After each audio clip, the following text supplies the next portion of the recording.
Up to 57% of the adult population may experience tooth sensitivity. You might experience it at any point in your lifetime. If you experience sensitivity, you'll know that eating or drinking may trigger painful sensations, particularly when the item is hot, cold, or sweet. You may also experience painful sensations when brushing or breathing cold air. Sensitivity occurs when gums recede, uncovering parts of your teeth that aren't protected by enamel. Certain foods or harsh brushing can also wear away the protective enamel.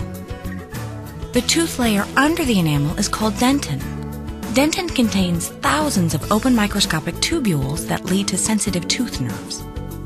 When the exposed dentin comes into contact with something hot, cold, or sweet, sensations are carried through these microscopic tubules, stimulating the nerves and causing painful sensitivity. Preventing tooth sensitivity begins with good oral hygiene.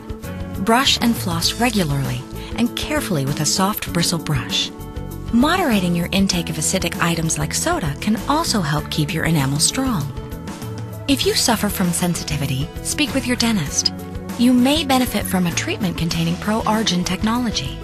This new breakthrough technology works by sealing the open microscopic tubules that lead to the nerves. Sensitivity is a condition that can be relieved. Ask your dentist.